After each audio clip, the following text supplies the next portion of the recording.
Hi guys, எல்லாருக்கும் good morning. வெளியே கிளம்பிட்டேன் ஒரு வேலை, அதனால் வந்து இன்னும் ஒரு வாரத்துக்கு கொஞ்சம் நான் பிஸியாக தான் இருப்பேன். சரின்னு சொல்லிட்டு என்ன சொன்னார்னா, நீ இருப்பா, நான் போய் வீடியோ போட்டு வந்துடுறேன்னு சொல்லி சொன்னார். சரி, நானும் இந்த தலையெல்லாம் தேய்ச்சி எண்ணெய் வச்சுருந்தேன், நீங்களே நேற்று பார்த்துருப்பீங்க. குளிச்சுட்டு வீடெல்லாம் கூட்டிகிட்டு பாத்திரம்லாம் கழுவிட்டு என்னோடய வேலையெல்லாம் பார்த்துட்டு சரி வீடியோ வந்துச்சு. சரி, எண்ணத்தை போட்டு உருட்டி வச்சுருக்கேன், எதுவும் தேவையில்லாமல் பேசியிருக்கானான்னு சொல்லிட்டு நானும் உட்காந்து பார்த்தேன். சரியா, பார்த்ததுல பார்த்தீங்கன்னா அப்படின்னா அதுலேயும் ஒரு காமெடி நடந்துச்சு. என்னது 50 கோடி வேணுமா இல்லை இந்த 50 பேர் வேணுமான்னு கேட்டால், நான் அந்த 50 பேர் தான் வேணும்னு சொல்லுவேன்னு சொல்லி அப்படிலாம் நீங்கள் நினைக்கிறீங்களா? நான் தான் இருப்பையா அப்படிலாம் சொல்லவே மாட்டேன், புரியுதா? உங்களுக்கே நல்லா தெரியும். எனக்கு 50 கோடி ரூபாயை கொடுத்துரு, நான் போய் சூர்யா கூட செட்டில் ஆயிடுறேன். நானும் அவனும் அவனோட மைண்டு வாய்ஸு இந்த இந்த இந்த நாடே வேணாம். சரியா, நாங்கள் எங்கேயாவது வெளிநாடு கண்காணாத ஒரு தேசம், அது என்னதுங்க சொல்லுவாங்க, அமேசான் காடு, அதில் ஒரு வீட்டை வாங்கிட்டு நாங்கள் போய் வாழ்ந்துக்கிறோம், எனக்கு 50 கோடியை கொடுங்க தான் கேட்பேன். இந்த நாதாரி பையன் அது உங்களுக்கு நல்லாவே தெரியும். கேட்டால் அப்படியே தங்கச்சிங்க பாசத்தில் இவன் உருகுறான். ஏய், இவன் உருகுவானா மருகுவானா இல்லை பருகுவானாங்கிறது எனக்கு மட்டும்தான் தெரியும். சொல்லுங்கள் பார்ப்போம். அதனால் இந்த ஃபோன் வருது வீடியோ போடும்போது, யார் நம்ம சிலிக்கானு சிங்காரி வந்து போட் பண்ணுறா. நான் காலையிலே நான் சொல்கிறேன், ஏன்னாங்க நல்லா கேட்டுக்கோங்க ஒரு விஷயம். இப்போ நான் இருக்கேன், என் கூட பழகினவங்களாக இருக்கட்டும் பழகாதவங்களாக இருக்கட்டும், எனக்கு ஒரு சின்ன உதவி செஞ்சவங்களாக கூட இருக்கட்டும், அவங்களுக்கு ஒரு பிரச்சனை, அதாவது எதுவும் யாருமே இல்லாமல் கஷ்டப்படும் போது, அந்த கஷ்டத்தில் இருக்கும்போது சரி நம்ம சூர்யாக்காவுக்கு கூப்பிடுவோம் அப்படின்னு சொல்லி அந்த சுச்சுவேஷனில் எனக்கு யாராவது கால் பண்ணாங்கன்னா கண்டிப்பாக இவருக்கே தெரியாமல் கூட நான் போய் உதவி செய்வேன். இல்லை என்னால் போக முடியாத ஒரு சூழ்நிலைனா கூட யாரையாவது விட்டுனாவது நான் உதவி பண்ணுவேன். என் கேரக்டர் எப்போவுமே அப்படி தான். என்னை நம்புனா உசுரை கூட கொடுப்பேன். என்னை நம்பாமல் எனக்கு துரோகம் பண்ணுனா யாராக இருந்தாலும் சரி நான் பார்க்க மாட்டேன். இதுதான் என் கேரக்டர். அதே மாதிரி அவர் சொன்னார், பழி வாங்குறது இப்படி அப்படி. இந்த பழி வாங்குறதா வாங்கலையா, நம்ம ஒன்று கொடுத்தா 10 திருப்பி கொடுமா, இந்த மேட்ரெல்லாம் இப்போதைக்கு நான் பேச விரும்பலாம். ஏன்னா சொல்லிட்டு செய்கிறது தான் சூர்யாவோட பாணின்னு உங்கள் எல்லாருக்கும் தெரியும். இனிமேல் சொல்லவும் மாட்டேன், செய்யவும் மாட்டேன். என்னென்ன வேலையோ அது வாட்டுக்கு நடக்கும். சரிங்களா, அடுத்து வந்து நாங்கள் திருச்செந்தூர் போகிறதாக இருந்துச்சு.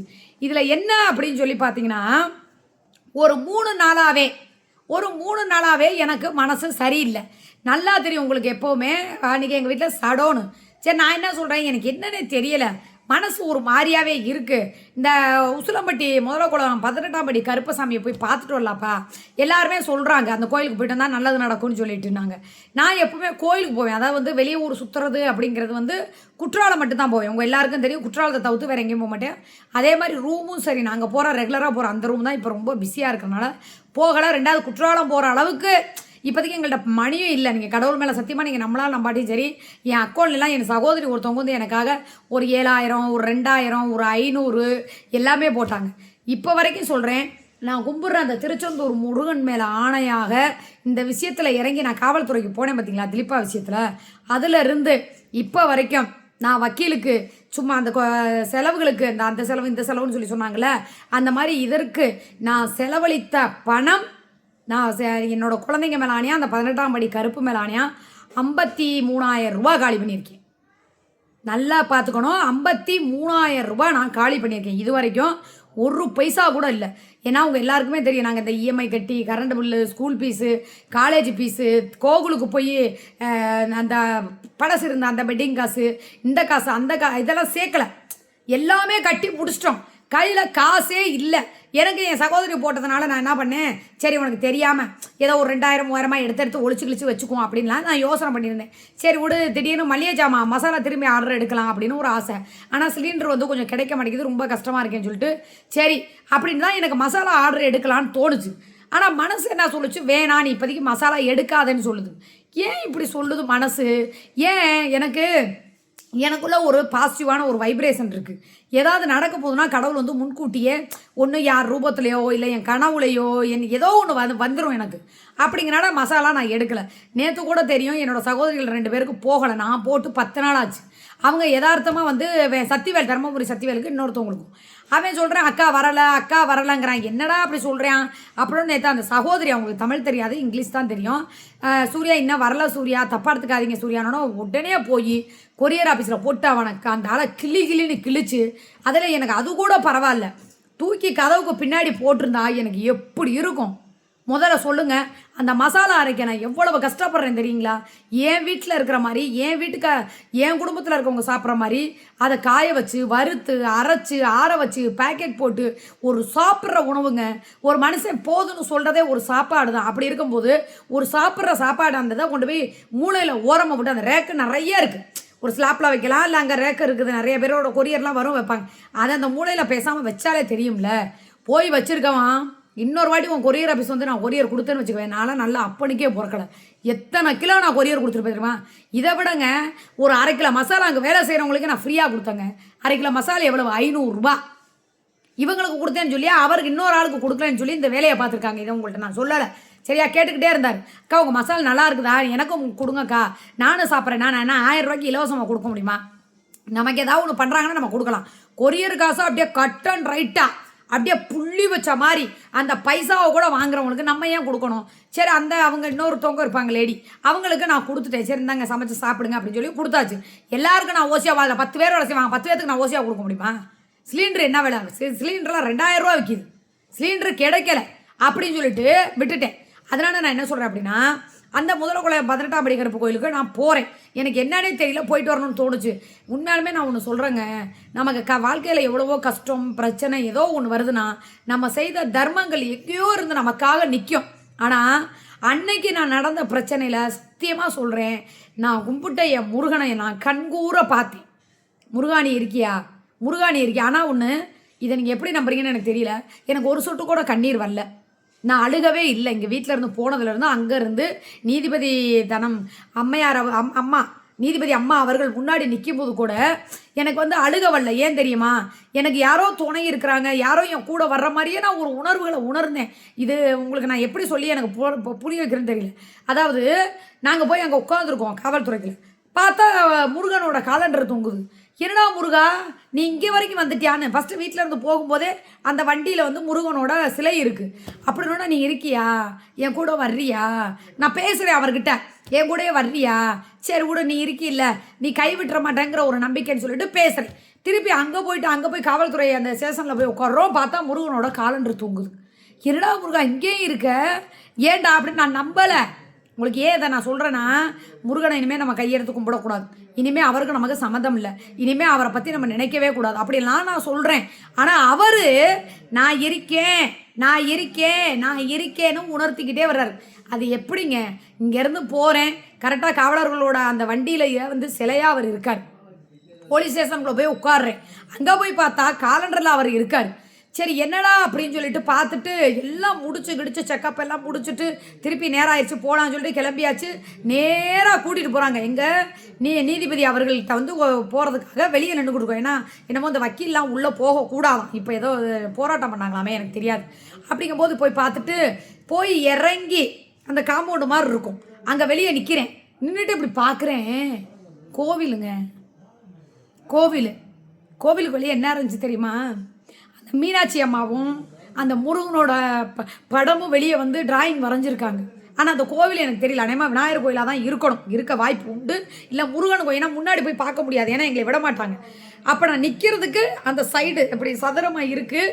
அந்த சதுரத்தில் பார்த்தீங்கன்னா ரோட்டை பார்த்த மாதிரி மீனாட்சி அம்மன் இருக்கார், அந்த செவுத்தில் இப்படி இந்த பக்கம் பார்க்குற மாதிரி முருகன் இருக்கார். யார்? திருச்செந்தூர் முருகன். எனக்கு எப்படி இருந்திருக்கும், என் மனநிலை என்னமா இருந்திருக்கும், எவ்வளோ அழுத தெரியுமா? முருகா நான் உன்னை நம்பவே இல்லை, ஆனால் நீ என் பின்னாடியே வர்றியே, நான் இருக்கேங்கிறியே, அப்போ கூட உன்னை நான் நம்பலையே. கடைசியில் நீதிபதி அவங்கள பார்க்குறதுக்கு முன்னாடி வெளியே நிற்கிறேன், 1/2 மணி நேரம் அவர் நிற்கிறாருங்க. எப்படி இருக்குது நான் சொல்லும் போதே உங்களுக்கு இது உண்மையாலுமே சொல்கிறேன், மனப்பூர்வமாக உணர்வு பூர்வமாக எவ்வளோ ஃபீல் ஆவீங்க தெரியுமா? அவரை நான் சண்டை போட்டுட்டேன், சரியா? நான் சண்டை போட்டுட்டேன். இனிமேல் நான் உன்னை சொல்ல மாட்டேன், உனக்கு விளக்கேற்ற மாட்டேன், நீ எனக்கு துணை இல்லை, அநியாயத்துக்கு தான் நீ கை கொடுக்குற, நியாயத்துக்கு கை கொடுக்கல. இந்த பார் நான் என்ன செஞ்சேன்னு மனுஷனாகிய எல்லாருமே மாற்றி பேசுவாங்க, நரம்பு இல்லாத நாக்கு. ஆனால் கடவுளாகிய உனக்கு மட்டும்தான் தெரியும் நான் என்ன நல்லது நினச்சிருக்கேன், நான் எல்லாம் கெட்டது நினச்சிருக்கேங்க. உண்மையாலுமே சொல்கிறாங்க, நான் கண்கூட அவரை பார்த்தேங்க, என் பின்னாடியே. இங்கேருந்து ஜீப்பில் போனால் அவரோட ஒரு படம் இருக்குது, அப்படியே சேசலில் போய் உட்காந்தா காலண்டர் தொங்குது. அப்படியே நீதிபதிகளை பார்க்க போகலான்னு பார்த்தா அங்கே கோவிலில் வெளியே செவுத்துல அவரோட படம் இருக்குது, திருச்செந்தூரோட அந்த முருகனோட படம் சச்சுருவா இருக்குது. எப்படி இருக்கும் யோசிச்சு பாருங்க. சரியா? நான் எந்த தப்பும் பண்ணலை, நான் எந்த இதுவும் பண்ணலை, நீ தான் எனக்கு அந்த அவர்கள் நீதிபதியர் அவங்க ரூபத்தில் நீ தான் முருகா வரணும், அங்கே அரசனா நீ தான் வந்து நிற்கணும், நீ மட்டும் எனக்கு உதவி செய்யலை, நீ மட்டும் என்னை காப்பாற்றலைண்ணா கண்டிப்பாக நான் சொல்கிறேன்டா முருகா, இனிமேல் உனக்கு எனக்கு எந்த ஒட்டும் இல்லை, எந்த உறவும் இல்லை, எதுவுமே இல்லை அப்படின்னு சொல்லி அப்போ கூட நான் கலங்கலை, தைரியமாக நின்னேன். எனக்கு என்னன்னே தெரியலங்க. அவரை கேளுங்களேன், நான் அழுகவே இல்லை. அங்கே இருக்கிறவங்க யாரை வேணாலும் நீங்கள் கேளுங்க, அழுகவே இல்லை. இதில் நிறைய மிராக்கள்லாம் வேற நடந்திருக்கு, அதை நான் சொல்லக்கூடாது, சொல்லவும் மாட்டேன். புரியுதா? எல்லாமே அதை மாறுச்சு, எல்லாமே ஒரு விசித்திரமாகவே நடந்துச்சு. எங்கனாலே அதை இன்னும் ஜீரணிக்க முடியல. நாங்கள் இந்த போனது வந்தது இதை ஜீரணிக்க முடியலையான்னு கேட்டால் இல்லை, நாங்கள் போனது வந்ததெல்லாம் ஜீரணிக்க முடியாத ஒரு விஷயங்கள்ல அதையும் தாண்டி ஒரு சில அதிசயங்கள் நடந்தது தான் எங்களால் ஜீரணிக்க முடியலை. அது என்ன ஏதுன்னு சொல்லி நான் உயிரே போனால் கூட நான் சொல்ல மாட்டேன். அப்படி இருக்கும் போது நான் நினச்ச மாதிரியே முருகன் நான் இருக்கேன்னு வந்தப்போ எனக்கு எப்படி இருந்துச்சு தெரியுமா? ஏன் எனக்கு இதை வந்து இந்த சோதனை அப்படின்னீங்கன்னா, இந்த ஒரு நாள் நாங்கள் இல்லை இனிமேல் 1 மாதம் கழிச்சு வருவோமா, 6 மாதம் கழிச்சு வருவோமா, இல்லை வந்து 1 வருஷம் கழிச்சு குண்டாஸ் கழிச்சு வருவோமா அப்படின்னு எல்லாரும் பார்த்தீங்கன்னா கோயிலுக்கு கிடா வெட்டுறேன், நான் கும்பிட்டா கடவுள் என்னை கைவிடலை, நான் வந்து எப்படி சொல்கிறது அப்படியே குட்டி குட்டி கதை சொல்கிறது எல்லாத்தையும் பார்த்தேன். நான் ஒன்றே ஒன்று சொல்கிறேன், அநியாயத்துக்கும் அக்கிரமத்துக்கும் கடவுள் எப்போவுமே விட்டு கொடுத்து போகிறாரு. சரிப்போ சந்தோஷமாரு ஜாலியாரு அப்படின்னு சொல்லும்போது ஒரு பொண்ணு நேர்மையாக நான் என்ன யாருக்கு என்ன நினச்சேன்னு நீங்கள் சொல்லுங்கள், மனசு விட்டு சொல்லுங்கள் பார்ப்போம். யாருக்காவது துரோகம் நினச்சிருக்கேனா, யாராவது அழியணும்னு நினச்சிருக்கேனா? என்னையே தாங்க ஏமாற்றிருக்காங்க. நட்பாக இருந்து என் நெஞ்சில் குத்துனாங்க. கொஞ்சம் கொஞ்சமாக பிள்ளைக்காக சேர்த்து வச்ச காசு, அதுக்கப்புறம் இன்னொரு நாள் ஏற்கனவே ஒருத்திக்கிட்ட ஏமாந்தது தெரியும், அடுத்து இன்னொருத்திக்கிட்ட என்னையே தாங்க எல்லாரும் ஏமாற்றிருக்காங்க. நான் யாரையுமே ஏமாற்றல, மனசு கேட்காம யாரையும் திட்டக்கூட செய்வேனே ஒழிஞ்சு அவங்கள வஞ்சகமாக மனசுக்குள்ளே வச்சுக்க எனக்கு தெரியாது. இப்படி தான் இருந்திருக்கேன். அப்படிங்கும்போது உண்மையாலுமே நான் சொல்கிறேன், இவர் கூட சொன்னார், எப்பா ஒரே வெயில் ஓவர், நேரத்தில் மதுரையில் சரியான வெயில், எல்லோரும் கேட்டிங்களா என் மூஞ்சி ஏன் வாடி போயிருக்குன்னு, வெயில் கொளுத்துது. ஆனால் இங்கேருந்து போய் அங்கேருந்து வர வேணாமா, 10:30 போயிட்டு 4:30 மணி வரைக்கும் உட்காந்துருந்துட்டு வந்தோம். அப்படிங்கும்போது இனிமேல் ஒரே வார்த்தை, கோயிலுக்குன்னு கிளம்பணும்னா கண்டிப்பாக கோயிலுக்கு நான் கிளம்பிடணும். நான் போய் மடிப்பிச்சை ஏந்தி அவர் காணிக்கை அவர்கிட்ட போட்டுட்டு அவரை நான் பார்த்து நான் தப்பு பண்ணிட்டேன் உன்னை நம்பாமல் நான் தப்பு பண்ணிட்டேன்னு நெஞ்சிலையும் தலையிலையும் அடித்து என்னை மன்னிச்சுக்கன்னு சொல்லி அவர்கிட்ட நான் மனசார நான் மன்னிப்பு கேட்டுட்டு என்னை அந்த நொட்டி உங்களுக்கு தெரியாதுங்க, உண்மையாலுமே நான் சொல்கிறேங்க, ஒரு நொட்டிங்க, ஒரே ஒரு நொட்டி. அதுக்கு முன்னாடி வரைக்கும் நடந்த விஷயம் வேற, சரியா? அதுக்கு பின்னாடி நடந்த விஷயமே வேற.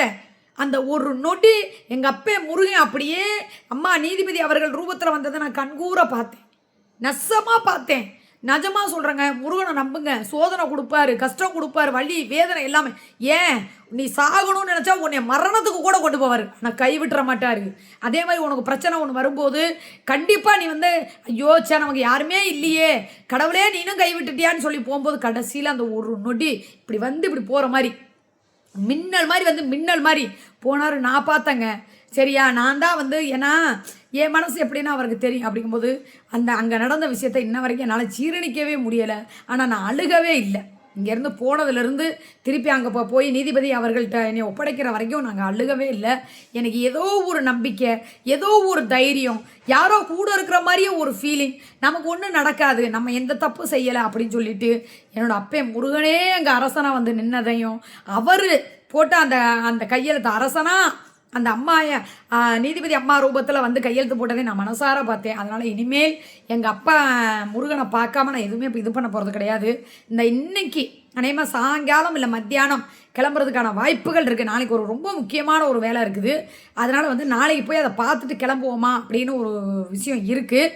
ரொம்ப முக்கியமான விஷயம், சரியா? அதனால் இனிமேல் வந்து உட்காந்துக்கிட்டு நான் என்னென்ன பண்ண போகிறேன் ஏது அதெல்லாம் நான் சொல்லவே மாட்டேன். இனிமேல் பார்த்த இத்தனை நாள் நீங்கள் பார்த்த சூர்யா வேறு, இனிமேல் நீங்கள் பார்க்க போகிற சூர்யா வேறு. ஒவ்வொரு அடியும் பார்த்து நிதானமாக நிறுத்தி நான் வந்து எடுத்து வைக்கலான் இருக்கேன். அதனால் என்னோடய மாற்றத்தில் இது இல்லை. ரெண்டாவது நான் சொல்கிறேன், இந்த ஆள்கிட்ட அவள் வந்து உன்னைய ஒரு பாசத்துலேயே அக்கறையிலையெல்லாம் பண்ணலை. எங்கே இந்த ஏசிக்கு டிவி கட்டாமல் போயிடுவாங்களோ, எங்கே அதுவோ இதுவோ அப்படின்னு தான் அவள் சொன்னான்னு சொன்னேன். காலையிலே ஃபோனில் அசிங்கப்பட்டானா கேட்டிங்களா? இதுதான் அவளோட கேரக்டர். இவன் செத்தாலும் சரி, இவன் ஜெயிலுக்குள்ளே போனாலும் சரி, எங்கள் கவலைப்படுறதுக்கு யாருமே கிடையாது.